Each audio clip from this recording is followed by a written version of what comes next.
মনে রাখো বাপ, মূল কারণ একটাই, তোমার উপরে আল্লাহর লানত পড়ছে, খোদার লানত, খোদার গজব পড়ছে তোর উপরে। এজন্য আল্লাহর লানত পড়ে যার উপরে, তার থেকে গোটা সৃষ্টি মুখ ফিরায় নেয়। এতটুকু বিবেক, অনুভূতি, বিচার বিশ্লেষণ যার নাই, তো সে বোকা, নির্বোধ, আহাম্মক। কোরআনুল কারীমের মধ্যে আল্লাহ তাআলা বলছেন, ওয়াল তানজুর নাফসুম মা কদ্দামাত লিগাদ।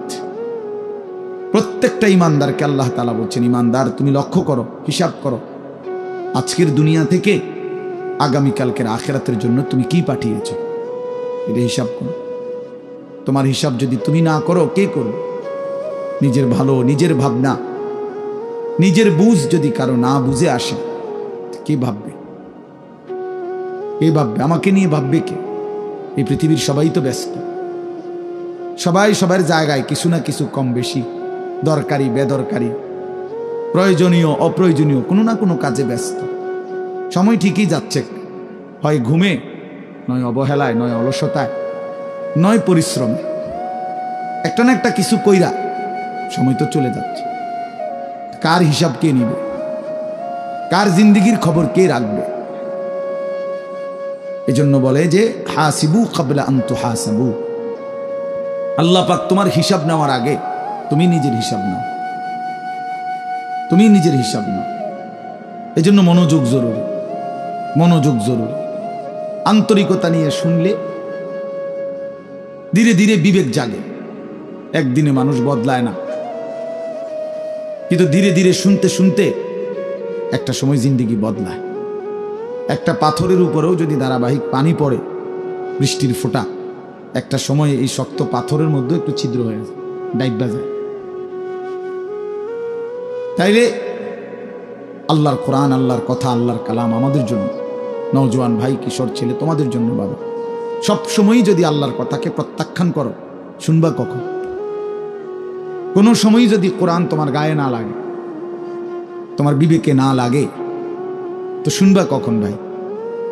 আল্লাহর কোরআন কি কখনোই তোমার জন্য আগ্রহের বস্তু হবে না? কোনো সময় মনোযোগ আসবে না? কোরআন শরীফে আছে, ফাবি আইয়ি হাদিসিন বাদাহু ইউমিনুন। আল্লাহ বলে, বান্দা, কোরআনের চাইতে দামি আর কোন কথা বললে তুমি বিশ্বাস করতে? বলো,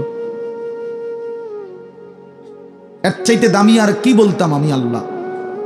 আমি আল্লাহ বলেছি, সর্বশ্রেষ্ঠ ফেরেশতা জিব্রাইলের মাধ্যমে পাঠিয়েছি, সর্বশ্রেষ্ঠ রাসূল আমার প্রিয় বন্ধুর কাছে পাঠিয়েছি। 23 বছর আমি আল্লাহ বলছি, 30 পারা কোরআন নাজিল করেছি। এরপরে আর কি বলতাম আমি? কিভাবে বলতাম? এর চাইতে দামি, এর চাইতে শ্রেষ্ঠ আর কোন কথা বললে তুমি মেনে নিতে? কোরআন শরীফে আল্লাহ জানতে চাইছে আমাদের কাছে। এই জন্য দোস্ত, এই জন্য বাপ, খুব লম্বা বয়ান করার মতো সময় সুযোগ আমার কাছে নাই। আমি প্রথম অনুরোধ করলাম, মনোযোগ থাকা দরকার। আমার বয়ান হোক আর যার বয়ানই হোক, নিজ মহল্লার ইমাম সাহেবের বয়ান হোক আর একেবারে সাঁদের দেশের হুজুর হোক, যে মনোযোগী হয় তার জিন্দেগি বদলায়। মনোযোগী না হলে গাফেল, তো আপনার জন্য কাবা শরীফের ইমাম আনলেই কি? আপনার জন্য মদিনার মসজিদে নববীর ইমাম সাহেব আনলেই কি? আপনার তো সিদ্ধান্ত পরিবর্তন হবেন না। তাইলে পৃথিবীর সবচেয়ে বড় হুজুর আনলেই কি হবে আর না হবে? যে সিদ্ধান্তই নিছে যে আমি ফজরের নামাজ পড়বো না, তো তার জন্য হুজুর বদলাই এলাম কি? যে সিদ্ধান্তই নিছে আমি হালাল খাবো না, আমি সুদ কিস্তি এটা ছাড়বো না, এটা আমার সিদ্ধান্ত, তাইলে তার জন্য হুজুর বদলাই এলাম কি? বড় থেকে বড় হুজুর এনে লাভ কি ভাইয়া, যদি আমার দিল উল্টানো থাকে? এই যে হাদিসের মধ্যে আছে, আল্লাহ ভাই বুট খায়ও না, বুট খায়ও, মনোযোগ দাও ছেলেরা। আমি আবারও বলছি ভাইয়া, পরস্পর কথা বলো না। ফালতু অভ্যাস ছাড়তে না পারলে তুমি উঠে যাও, আমার কোনো মানা নেই। আমি কথাই বলবো অল্প একটু। দোস্ত, মনোযোগ না দিলে তুমি বাহিরে ঘোরো, আমার কোনো অসুবিধা নাই। বললাম আমি ব্যক্তিগতভাবে শ্রোতা গুণী না, এটা আমার কোনো সময়ের মাথা ব্যথা না। ছোট বড় সব মাহফিলে আমি সমান তালে বয়ান করি, এটা আমার আজীবনের অভ্যাস। আলহামদুলিল্লাহ, এই অঞ্চলটা আমার পায়ে হাঁটা অঞ্চল। এখন না আমি আসছি গাড়িতে, কিন্তু আমি তো এগুলো পায়ে হাঁটে হেঁটেই আসছি। তাইলে যখন আমার আরো ছোট ছোট মাহফিল হয় তখন আমি 3-4 ঘন্টা বয়ান করে গেছি। ব্যস্ততার কারণে সময় মিলানো যায় না, এতটুকুই সমস্যা, আর কিছু না। জোহরের পর থেকে বয়ান শুরু হয়েছে, এখনো চলতেছে, আরো বয়ান আছে। হ্যাঁ, মুরাদনগর আবারও বয়ান আছে। এমনি বললাম, অর্থ হইল আল্লাহর জন্য বলতে থাকা। এজন্য দোস্ত, বন্ধু আমার, মনোযোগ দিলে ভালো। জীবনটা সবসময় একরকম খামখেয়ালি, গাফলতি, অবহেলায় অবহেলায় চলে গেল, তো রাত তো আর ফিরবে না, দিন তো আর ফিরবে না, এই সময় আর হবে না। 17ই ফেব্রুয়ারি 2025 আর আসবে না। আগামী বছর 17ই ফেব্রুয়ারি হবে, কিন্তু সেটা হবে 2026। আগামী সপ্তাহে 17 তারিখ সোমবার আসবে, কিন্তু সেটা হবে 23 তারিখ। প্রতি রাত, প্রতি ঘন্টা, প্রতি মিনিট, প্রতি সেকেন্ড একবারই আসে। আমাদের হায়াত একবারই, প্রত্যেক মিনিট একবার। নবী সাল্লাল্লাহু আলাইহি ওয়াসাল্লাম বলছেন, ইরতাহালাতিদ দুনিয়া মুদবিরা ওয়ারতাহালাতিল আখিরাতু মুকবিলা। নবীজি বলেন, উম্মত শুনো, প্রতি সেকেন্ড, প্রতি মিনিট দুনিয়া তোমার পিছনে যাচ্ছে, প্রতি মিনিট আখিরাত তোমার সামনে আসতেছে। প্রতি ঘন্টা যায় তো আমার দুনিয়া যায়, প্রতি ঘন্টা যায় তো আমি আখিরাতের দিকে 1 ঘন্টা আগায় যাই, কবরের দিকেই 1 ঘন্টা আগায় যাচ্ছি, হাসরের দিকেই আমরা মূলত কি আগায় যাচ্ছি। এই জন্য নবীজি বলছেন, অতএব বুদ্ধিমান হলে শোনো উম্মত, ফাকুনু আবনা আল আখিরা ওয়ালা তাকুনু আবনা আদ দুনিয়া। নবীজি বলছেন, অতএব তুমি আখিরাতের সন্তান হও, আখিরাতের পরিচয়ে পরিচিত হও, দুনিয়ার সন্তান হও না। শুধু ডাক্তার, শুধু ইঞ্জিনিয়ার, শুধু আইনজীবী, শুধু ব্যারিস্টার, শুধু পয়সাওয়ালা, শুধু ব্যবসায়ী, শুধু কৃষক, শুধু বিদেশি, শুধু প্রবাসী, এক মুসলমান হিসেবে এতটুকু পরিচয় নিয়েই তুমি যথেষ্ট হইও না। এক মুসলমানের পরিচয় এতটুকুই না, বরং তোমার পরিচয় যেন হয় আখিরাতের পরিচয়। লোকটা নামাজি, লোকটা রোজাদার, লোকটা চরিত্রবান, লোকটা দিনদার, লোকটা ফরহেজগার, লোকটা আল্লাহওয়ালা, লোকটা আখিরাতের ফিকির করে, মসজিদকে ভালোবাসে, মাদ্রাসাকে ভালোবাসে, ওলামায়ে কেরামকে ভালোবাসে, নামাজকে ভালোবাসে, আল্লাহর ঘরকে ভালোবাসে, কোরআনকে ভালোবাসে। এমন পরিচয় পরিচিত হও, এমন পরিচয় নিজের জীবনে লাগাও। নবীজি বলছেন, শুধু দুনিয়ার পরিচয়, অনেক বড় পয়সাওয়ালা, অনেক বড় টাকাওয়ালা, অনেক বড় ক্ষমতার অধিকারী, দোস্ত ক্ষমতা বেশি বা কম উভয় অবস্থাতেই কবরে চলে যাবে, হাসলেও মরে যাবে, কাঁদলেও মরে যাবে।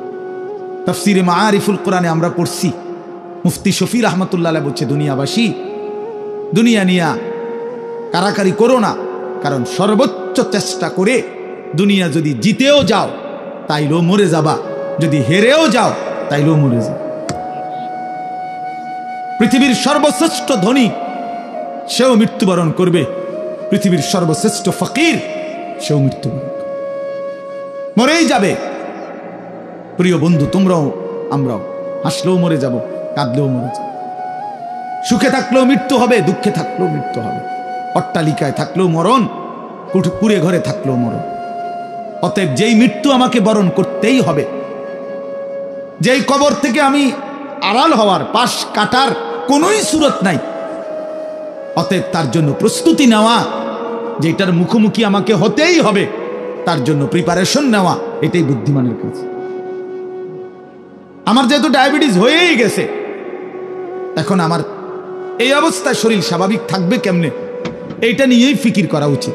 আমার যেহেতু গ্যাস্ট্রিক হয়েই গেছে, আমার যেহেতু এই রোগ হয়েই গেছে, এখন বিবেকবান বুদ্ধিমান উচিত যে এই অবস্থায় আমি সুস্থ থাকবো কিভাবে। ঠিক মনে করেন এরকম, আমাকে যেহেতু কবরে যেতেই হবে, আমাকে যেহেতু মরতেই হবে, অতএব এখানে উচিত বিবেক দিয়ে যে অতএব আমাকে কবরে ভালো থাকবো কিভাবে তার ফিকির। কারণ কোন যুক্তি দিয়ে, পৃথিবীর সর্বশেষ যুক্তি প্রযুক্তি দিয়েও তো আমি কবর থেকে বাঁচতে পারবো না। তাহলে যে সত্য আমাকে গ্রহণ করতেই হবে, যে অমোঘ বিধান আমাকে মেনে নিতেই হবে, তার জন্য প্রিয় ভাই নিজেকে প্রস্তুত করা, ভাবা, কল্পনা করা, এটাই বিবেকের দাবি, এটাই ইনসাফের দাবি। এই জন্য ছেলেদেরকে বললাম, বাবা, কিশোর নওজোয়ান বয়সে তুমি ফিকির করো, তুমি সুস্থ সবল সামর্থ্যবান, শরীর স্বাস্থ্য জীবন যৌবন সব সুস্থ আছে, শক্তি আছে। এই সময়ে যদি কোনো ভাবনা না আসে তো বুড়াকালে কেমনে ভাববা? বয়সকালে তো ভাবনার সময় না। কোরআন শরীফে স্পষ্ট আছে, অমিনকুম মান ইউরাদ্দু ইলা আরদালিল উমর লিকাই লা ইয়ালামা মিন বাদি ইলমিন শাইআ। আল্লাহ বলেন, মানুষকে আমি পর্যায়ক্রমে ধীরে ধীরে অনেক মানুষকে আমি এরকম নিষ্কর্মা বৃদ্ধ বানিয়ে দেই যে ফলে সে যে জিনিসগুলো ইতিপূর্বে জানতো একটা পর্যায়ে সে আর কিছুই জানে না, এখন আর কিছুই বলে না, কিছুই বুঝবে না। এই চাচা এখন আর কিছুই বুঝবে না, জিজ্ঞাসা করে দেখো, তার আর কোনো অনুভূতি নাই। তার কাছে এখন আর দুনিয়া বরাবর, সবকিছু, হাসিও বরাবর, কান্নাও বরাবর, রাতও বরাবর, দিনও বরাবর, আনন্দও বরাবর, বেদনাও বরাবর। ওনার তো আর সেই ফিলিংসটাই নেই। আমার মারে দেখছি আমি, আজীবন মা কত নামাজ পড়তেন, তিলাওয়াত করতেন, তসবিহ পড়তেন, 500 দানার তসবিহ পড়তেন মা। আর মা এখন এত অসুস্থ হয়ে গেছে, বৃদ্ধ, নামাজের কথা কোনো 10 বার 20 বার বললে হ্যাঁ মানে বুঝে না, কি করবো এটা বুঝে না, অজু করতে কইলে মা বুঝে না। তাহলে আমি তো আমার মায়ের চোখে দেখা সাক্ষী, আমি তো মাকে দেখছি। মা আমার সেই সকাল থেকে রাত পর্যন্ত কত নামাজ পড়তেন, কত কোরআন তিলাওয়াত করতেন। আমার মায়ের সেই জিন্দিগি তো আমি দেখছি ভাইয়া। এই জন্য আমরা, এটাই সত্য, এটাই বাস্তবতা, আমাদেরকে যেতেই হবে। 3 অবস্থার যে কোনো একটা হবেই। হয় একদিন এই শক্ত সামর্থ্য শরীর দুর্বল অসুস্থ হয়ে যাবে, নয়তো বৃদ্ধ হয়ে যাবে, নয়তো তার আগেই কবরে পৌঁছে যাবে। প্রিয় বন্ধু, প্রিয় বাপ, আমাকে এটা বরণ করতেই হবে, আমাকে এটা বরণ করতেই হবে। এই জন্য আমি অনুরোধ করছি, ওই দেখেন ওই ছেলে বারবার মোবাইল উঠাই আয়, মানে অসভ্য কিছু ছেলে আছে, অসভ্য, এমন গাদ্দার যে কারো কোনো কথা শুনবে। এর কথা হইলো যে মানে অনেক ছেলের যে হুজুর আমি এর থেকে ভালো মানুষের কথাই শুনি না, আপনার কথা শুনবো না? না, এটাই বা হাসি না, এটা কলিজা পাথর হওয়া। এমন গাদ্দার যে কোনোভাবেই আমি নিষেধ করলাম। ওই যে ওই আরেক অপদার্থ হাসা, এই দেখছেন, এই যে এখন নামাইলো, এই জিন্দিগি, হে নিজে নিজে হাসে মোবাইলে দিয়ে।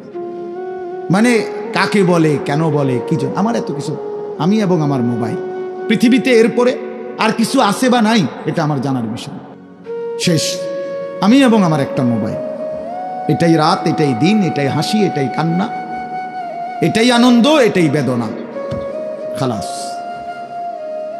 মোবাইল দেখতে দেখতে ঘুমাচ্ছে, মোবাইল দেখতে দেখতে ঘুম থেকে উঠতেছে, রাত গভীর হয় মোবাইলে, ভোর আলোকিত হয় মোবাইলে। আহা, প্রিয় নওজোয়ান, আল্লাহ পাক তাইলে আমাদেরকে জন্যই সৃষ্টি করছেন। মাত্র 15,000 টাকা 14,000 টাকা দামের একটা মোবাইলের কাছে হেরে গেলাম। এত সুন্দর জীবন, অনন্তকালের আখিরাত সব ত্যাগ করে দিলাম। কি বন্ধু, চিরস্থায়ী জান্নাত ছেড়ে দিলা, জাহান্নামের জন্য সিদ্ধান্ত নিয়েই নিলা। এই নারী, এই ছবি, এই উলঙ্গ দৃশ্য, এই জিনা, এই ব্যভিচার, খোদার কসম ধীরে ধীরে তোমার জাহান্নামের দিকেই নিয়ে যাবে। নুআল্লিহি মা তাওয়াল্লা ওয়া নুসলিহি জাহান্নাম। আল্লাহ বলছে, যে বান্দা আমার রাসূলের বিরুদ্ধাচরণ করবে এবং আমার ইমানদার বান্দারা যে পথে চলে তার উল্টো পথে চলবে, আল্লাহ বলেন আমি তাকে সেই উল্টো পথেই চালাবো এবং একদিন সত্যি সত্যি আমি তার জাহান্নামে ফেলে দেব। খোদার কসম বাপ, এটা কোরআন শরীফের আয়াত।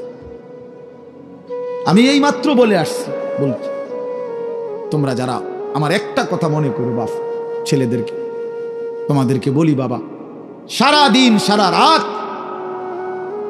মোবাইলে নারী দেখো, ছবি দেখো, নাচ গান। এক ওয়াক্ত নামাজ যারা পড়ো না, কোনো দিন যারা ফজরের নামাজ পড়ো না, হালাল হারামের কোনো পার্থক্য নাই, কিন্তু কেউ তোমারে ফিরায় না।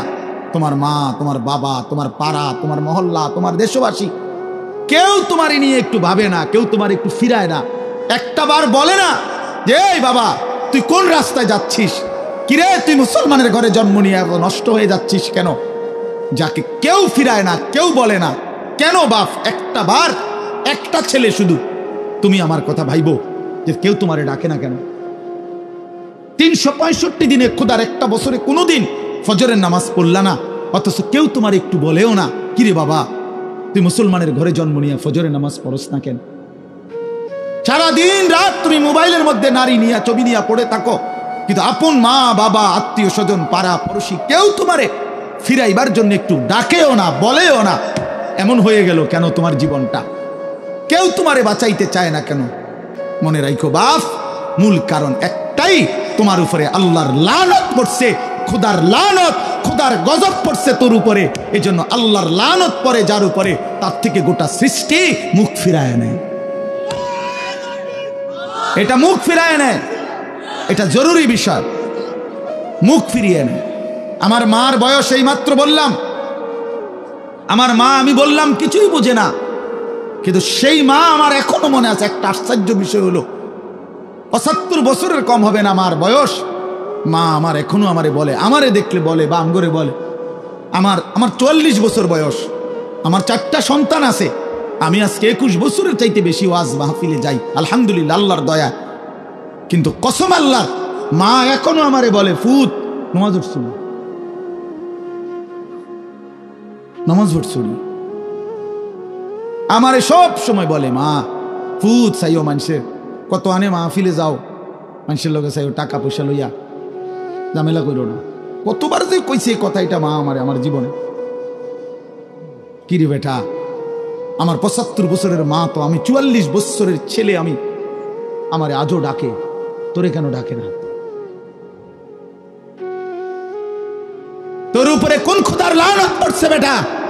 এই জন্য তো অব্যাহত ভাবে চোখের সামনে ছেলেটা চরিত্রহীন হয়ে যাচ্ছে, লম্পট হয়ে যাচ্ছে, এক ওয়াক্ত নামাজ পড়ে না, কেউ তারে ডাকে না। আহা, কেন এমন হয়ে গেল বাপ?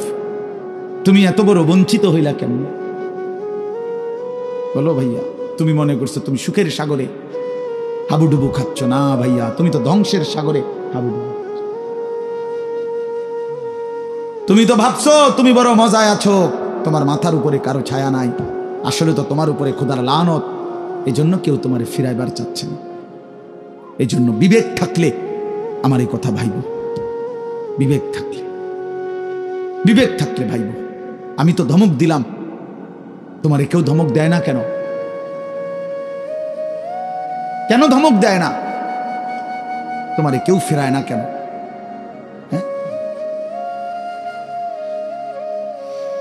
এই জন্য দোস্ত, দয়া করে এটা ভাবা উচিত, আমরা ইনসাফের সাথে আমাদের এটা ভাবা উচিত। আমরা যদি এটা ভাবি, আমাদের জীবন সুন্দর হবে।